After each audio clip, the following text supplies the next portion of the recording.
Now at noon, a teacher arrested for child pornography. Why investigators also raided a school in Dayton. We will have the latest. Plus, 4 people now indicted in a Clear Lake drunk driving wreck that killed a mother and her baby, who, besides the underage driver, are charged.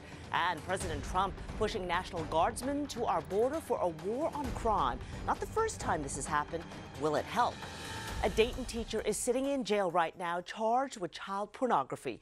Good afternoon. I'm Sherman Chow.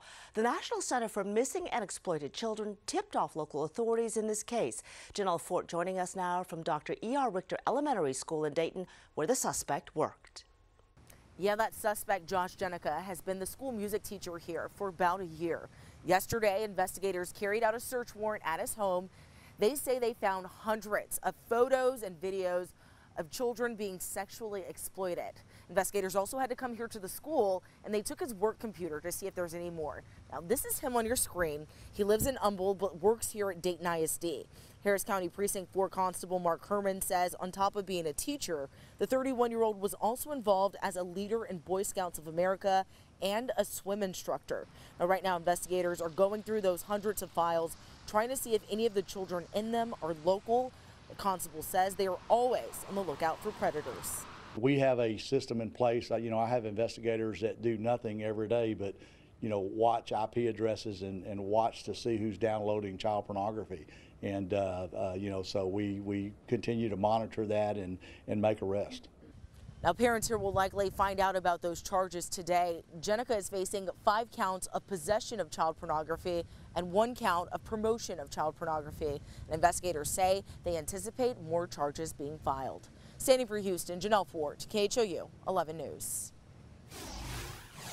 Scary incident in West Houston. Police say a 27-year-old woman was attacked by a man hiding in the backseat of her car. This happened yesterday when the woman went to her own garage to grab something from her parked vehicle. She says a man wearing a mask and gloves tried to strangle her with a phone cord. She yelled for help as the suspect fled. Please call Houston police if you can help solve this. A man finds his fiancée shot to death outside their Southwest Houston home this morning. Houston police say that the 30-year-old woman was found with her keys still in her hands in the driveway of her home on Langdon Lane. Investigators are interviewing neighbors right now. Still no motive at this time. Harris County deputies saying that a driver veered across several lanes, causing a deadly crash overnight. This happened on Breen Drive in northwest Harris County. One man was thrown from the car after it hit a concrete culvert, and then it flipped over. The other person in that same car was burned beyond recognition. Both people died. 4 people have now been charged in a deadly drunk driving crash that killed a Houston mother and her 3-month-old son in Clear Lake.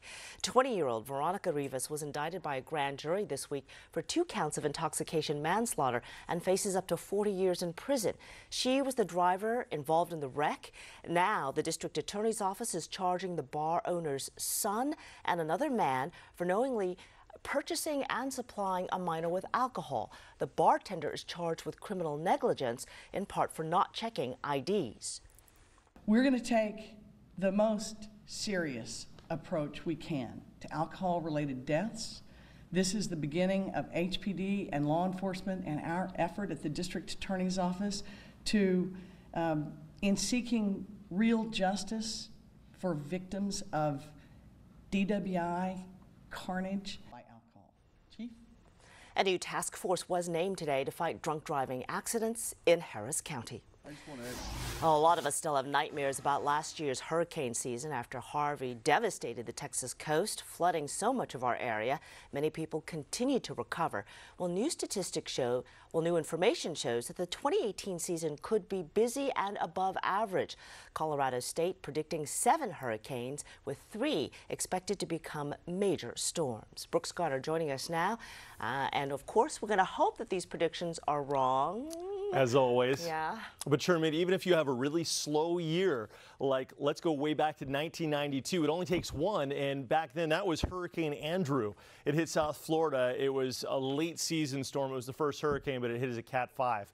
So keep that in mind. It only takes one for a bad year. Now, CSU says a near normal or slightly above normal season, 14 named storms, like tropical storms, 7 hurricanes. The average hurricanes is 6.8. I know it's kind of weird, so we're about normal, but we'd get about 2 more named storms than normal, and 3 major hurricanes, which is about normal for any given season. But it only takes one, and these are very early outlooks. The next Colorado State University outlook comes out May 31st, the day before the hurricane season. Right now, all is clear on the western front. A look at Galveston, blue skies, but I am tracking showers expected to develop later on today. We'll see a high around 74 degrees. Sherman.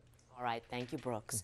For days, President Trump has been calling for more border security. Now he has signed a memorandum to deploy the National Guard to the U.S.-Mexico border. He says a drastic surge of illegal activity left him with no other choice. Angelica Alvarez has details from the White House. President Trump's decision to send National Guard troops to the U.S.-Mexico border has raised some questions. This is a historically low time for illegal immigration, so it does seem a little strange that we would be sending Guard to the border at this particular time. The president tweeted this morning, saying because of the Trump administration's actions, border crossings are at a still unacceptable 46-year low. Stop drugs. Border arrests this year are down nearly 13% compared to last year. But March saw a big spike with more than 37,000 arrests. Homeland Security Secretary Kirstjen Nielsen says the March numbers prompted the move. We are at a crisis point. We'd like to stop it before the numbers get even bigger. The White House says it's also working with the border state governors to figure out exactly how many soldiers will be deployed.